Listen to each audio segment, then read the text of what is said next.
Assalamualaikum warahmatullahi wabarakatuh. Selamat siang. Masih bersama Brebes Porang Kusno Al Raja di 27 meter di atas permukaan laut. Seperti biasa kita berbincang-bincang mengenai masalah porang, yang mana untuk hari ini yaitu tanggal 18 Desember 2021.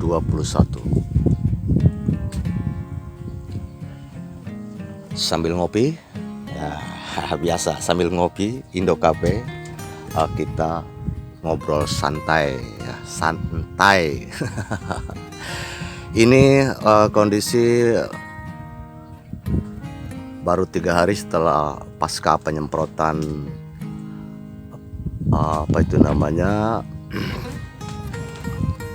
nutrisi untuk penghijau daun ya, penghijau daun, karena memang itu masih muda sebetulnya yang sana, dan yang sini juga ada yang tua.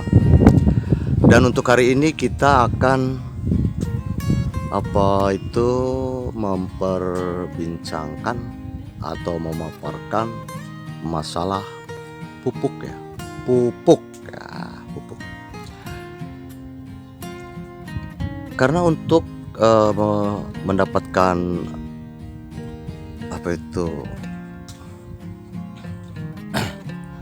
tanaman yang sehat, yaitu kita harus juga memasok unsur hara tanah yang dibutuhkan ya.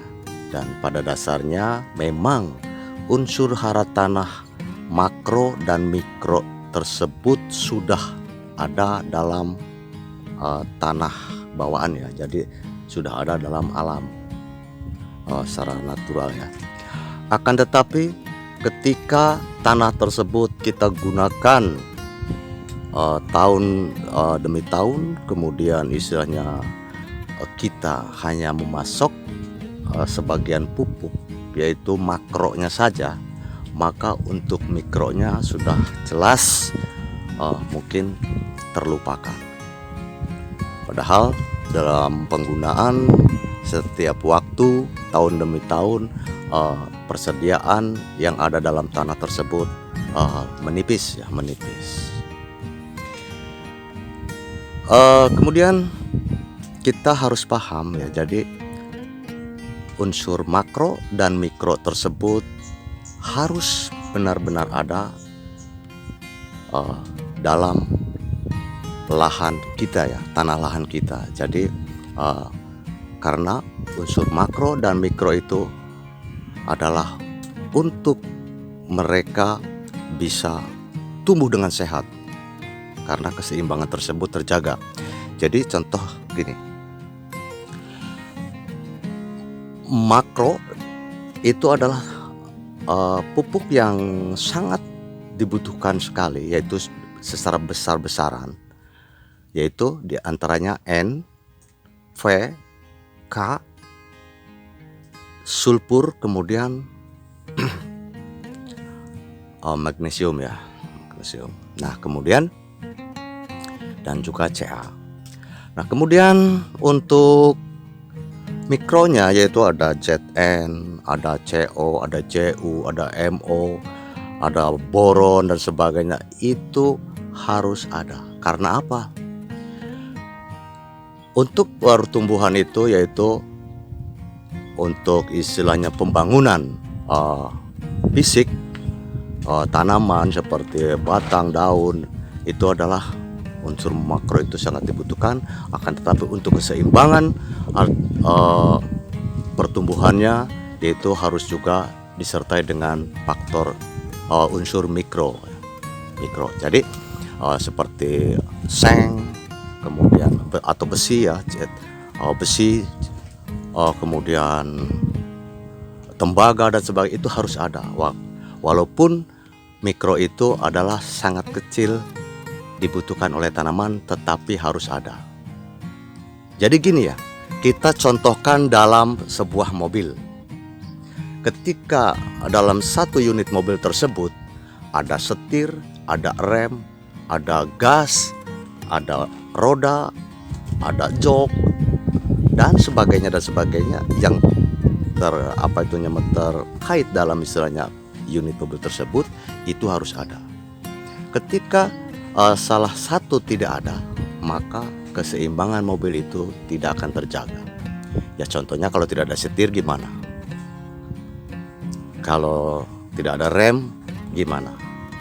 Tidak ada gas gimana?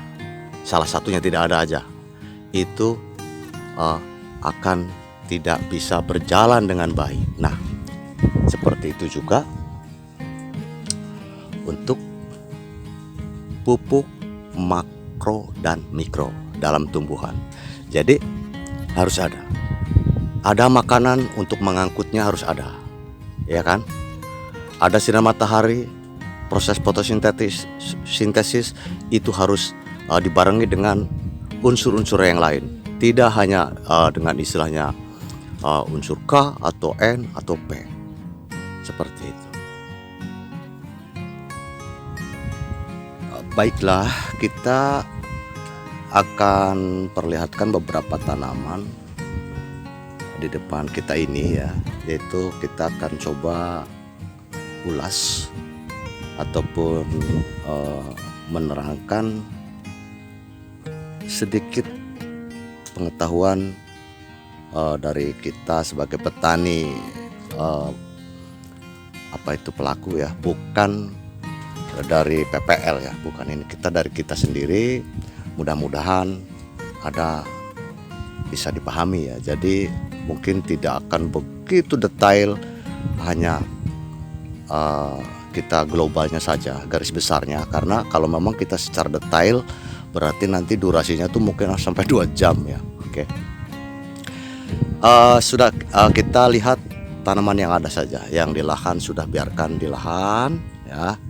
Kita di sini ada beberapa, seperti contoh ini termasuk yang sehat ya, akan tetapi ini kurang tebal ya, masih kurang tebal, dan ini sudah ada kataknya tuh kecil, karena ini adalah kecil ya. Ini sudah ada tunas tuh, sudah ada tunas baru. Ini untuk sulam ya. Ini termasuknya kategori mending, agak sehat ya. Kemudian yang ini dan ini. Kemudian untuk yang ini, yang seperti ini, kita berasumsi apa coba? Ada yang bilang kurang nitrogen,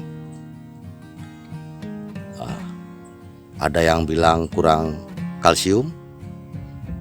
Nah, kemudian seperti ini ada yang bilang kurang unsur K karena ini terbakar ujungnya. Apa mungkin kepanasan dan sebagainya? Itu kita hanya mungkin, karena kita tidak benar-benar mengetahui secara detail ya, karena kita tidak punya alat ukur. Karena apa? Seperti ini bisa dibilang katanya kurang nitrogen, bisa karena apa? Kekurangan nitrogen itu kadang-kadang tumbuhnya lambat, kerdil, terus daunnya agak muda terus. Tapi kekurangan kalsium juga seperti ini, karena kalsium adalah untuk mengatur titik tumbuh supaya sehat. Ini berarti titik tumbuhnya lemah kalau menurut kekurangan kalsium. Tapi kalau kurang nitrogen berarti ini dipasok nitrogen, nanti mungkin hijau kan gitu. Nah, seperti itu. Ketika hijau, kekurangan nitrogen seperti ini sepertinya, kekurangan kalsium seperti ini. Ini yang mana sebetulnya kan gitu. Nah, untuk yang lain-lain pun seperti itu. Maka kita memang kita harusnya berpatokan pada pemupukan yang benar. Yang benar dalam arti apa-apa yang harus dipasok itu kita harus pasok ya. Seperti untuk unsur hara makro, seperti gampangnya untuk pengakaran kita kan sering pasok SP ya, sulfur dan fosfat ya, artinya SP36. itu kita tabur sebelum istilahnya tanam ya, pratanam kita tuh harus tabur itu. Maksudnya apa? Untuk merangsang akar, pertumbuhan akar. Kemudian nanti istilahnya tumbuh tunas, dan setelah ada daun seperti ini ya berarti kan daun muda-muda seperti ini berarti itu adalah fase vegetatif masuk ya. Jadi kita baru ada NPK seimbang, nggak apa-apa. Nah, setelah seperti itu baru kita masuk ke fase pertumbuhan generatif. Ya, di situ apa yang dibutuhkan? NPK-nya masih, karena makro itu memang dibutuhkan dari awal sampai akhir, makro ya. Nah, akan tetapi ketika kita fasenya pertumbuhan vegetatif, yang kita perbanyak adalah apa? Itu menurut ilmu pertanian ya, ilmu pemupukan, yaitu adalah unsur N lebih tinggi. Nah, ketika fase kedua, kemudian istilahnya untuk fase pertumbuhan generatif, untuk pembuahan, yaitu kita NPK-nya masih harus dipasok karena itu makro yang dibutuhkan, sangat dibutuhkan oleh tumbuhan, wajib ya. Nah itu kemudian kita mencari unsur K-nya yang lebih tinggi, dan juga fosfornya. Karena apa? Sebetulnya dalam istilahnya fase generatif itu yang untuk perangsang bunga itu adalah bukan K ya, tapi P, fosfor ya. Untuk K-nya untuk apa? Kaliumnya yaitu untuk menjaga agar batang kuat, daunnya sehat, kemudian misalnya apa itu namanya bunga tidak berguguran, dan juga untuk buahnya adalah nanti berisi. Nah itu untuk tumbuhan lainnya, karena ini porang berarti katak dan umbinya supaya berisi dan juga tidak rentan busuk ya, seperti itu. Oke, ini kita global saja. Ini adalah untuk makro. Nah, kemudian untuk mikronya bagaimana? Nah, untuk mikronya itu kita harus pasok. Karena apa? Ketika kita, ya tadi sudah saya ceritakan bahwa mungkin kebutuhan itu sudah menipis di unsur alam, maka kita harus pasok. Nah, untuk itu ketika ini kita contohkan saja, di sini ada pupuk ya. Ini adalah pupuk yang memiliki kandungan sangat bagus ya. Coba kurang jelas nih. Nah.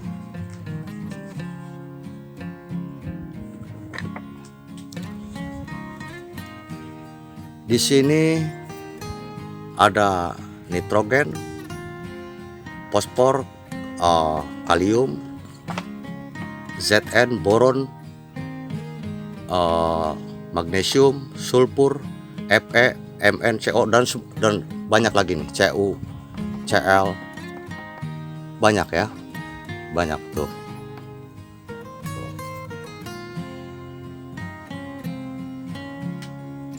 Nah, dalam arti ini adalah pupuk yang sangat lengkap, makro dan mikronya sudah ada ya. Kemudian yang ini di sini juga ada CaCO, kemudian ada magnesium, ada banyak lagi Zn dan sebagainya. Ini yang ini, dan ini ada SK menterinya ya, ada SK menterinya. Dalam arti apa yang terkandung di sini adalah sudah diteliti di lab ya, di lab. Ada SK menterinya, jadi artinya apa yang terkandung di sini minimal mendekati kebenarannya. Nah, ini adalah untuk unsur mikronya juga ada, makronya juga ada. Ini juga, ini ada sebagian makro ya, karena ini ada Ca, kemudian yang sisanya ini mikro. Nah, kemudian untuk yang ini monokalium fosfat ya. Ini kalau ada produk yang langsung dinamakan di situ MKP ya, yaitu artinya monokalium fosfat, yaitu ini adalah makro.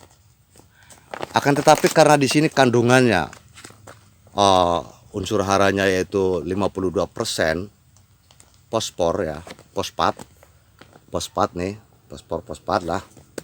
Nah, kemudian untuk kaliumnya 34. Ini berarti untuk pemupukan fase pertumbuhan generatif. Ini unsur hara makro. Nah, terus untuk mikronya gimana? Nah, karena ini adalah makro, hanya makro. Untuk memenuhi kebutuhan mikronya, kita aplikasikan ini contohnya. Ini contoh saja ya, kita bukan rekomendasi. Ini sangat contoh. Nah, di sini ada Na, ada Fe, Mn, Zn, boron dan sebagainya. Ini banyak tuh. Ada magnesium. Tuh ini nitratnya malah cuma 16 kan. Fosfatnya 12, kemudian kaliumnya cuma 50 berapa. Ini 52 kalau nggak salah nih. Ini adalah untuk apa itu namanya? Generatif ya, generatif. Nah, ini adalah ada lagi yaitu ini K dan N ya, berarti ini KNO ya, KNO3 kalau nggak salah. Cuman ini namanya beda. Cuman kalau ada yang jenis namanya langsung di situ KNO3 merah, KNO3 putih, yaitu yang putih adalah untuk fase generatif ya, yang merah untuk fase pertumbuhan vegetatif karena N-nya lebih tinggi ya. Kalau ini K-nya lebih tinggi ya, 46%. Ini untuk dalam pertumbuhan fase generatif. Nah, maksudnya yang saya maksudkan jadi ketika kita kebingungan untuk menentukan kekurangan unsur apa di sini, maka kita dibagi fasenya saja. Ini fasenya fase apa ya? Fase pertumbuhan apa? Oh, fase pertumbuhan vegetatif. Ya, kita berarti mencari pupuk yang unsur N-nya lebih tinggi. Nah, ketika di situ hanya ada apa itu namanya unsur makronya saja, maka kita imbangi dengan yang ada mikronya. Maka nanti ada juga yang seperti ini, sudah langsung semua di sini ada. Tapi ini karena ini adalah N-nya cuma 5%, 5, berapa ya, tuh. Nah, fosfat dan kaliumnya tinggi, ya berarti ini untuk fase generatif ya, yang ini. Seperti itu. Jadi kalau seperti ini untuk generatif, akan tetapi ini hanya unsur makro. Nah, kita mikronya harus mencari dari mana, seperti dari sini. Jadi kita campur nanti ya, campur. Di situ ada aturannya nanti, berapa sendok dalam satu tangki, seperti itu. Jadi kita mencari pupuk yang sudah terdaftar ya, sudah ada disahkan oleh Departemen Pertanian ya, dari kementerian, dan di situ sudah terlihat komposisinya, kandungannya maksudnya.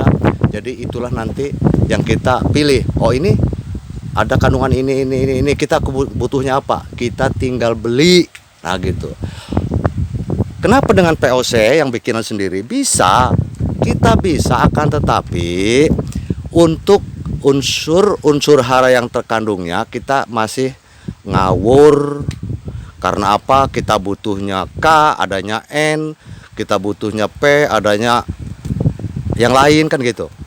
Jadi maksud saya seperti itu. Ketika kita beli pupuk yang sudah ada di pasaran dan di situ ada komposisinya, kita akan lebih positif. Nah, karena apa? Untuk menentukan hal-hal seperti ini, melihat dampak dari tumbuhannya, kita juga masih ngaco. Ini katanya kekurangan ini kekurangan ini, belum tentu. Nah, maka untuk itu yang jelas dalam pemupukan itu kita unsur hara makronya harus ada, dibarengi dengan mikronya juga harus ada. Untuk fasenya baru kita melihat fase apa ini, fase pertumbuhan vegetatif, apa generatif. Nah selebihnya berarti kita cari mikronya. Syukur-syukur kalau seperti ini. Nah kalau ini sudah ada semua ya, cukup. Ini ada CU, MG, CL, ada semua di sini ada terkandung ya. Oke. Jadi syukur-syukur kalau dapat yang satu kemasan sudah terkandung di situ. Karena ini ada SK menterinya. Nah, SK kementeriannya ya ini. Ini di sini ada SK kementerian. Nah, ini dimungkinkan kandungan-kandungan tersebut ada benarnya. Daripada kita ngaco ya, seperti itu. Oke, seperti itu saja buat para sahabat petani porang, mudah-mudahan tidak bingung ya. Cuma yang jelas yang saya tekankan, ketika kita bingung untuk menentukan ini kurang apa, kita dalam fase pemupukan itu kita harus memenuhi kebutuhan makro dan mikronya. Sudah itu saja ya. Untuk menentukan makro dan mikro yang terkandung di dalamnya, maka dari itu daripada kita istilahnya ngaco, lebih baik kita beli yang ada di pasaran, kemudian kita lihat komposisinya, apa yang dibutuhkan oleh kita di situ ada, maka kita ambil. Dan untuk pengaplikasiannya mungkin di situ ada standar SOP-nya ya. Oke, seperti itu aja. Assalamualaikum warahmatullahi wabarakatuh.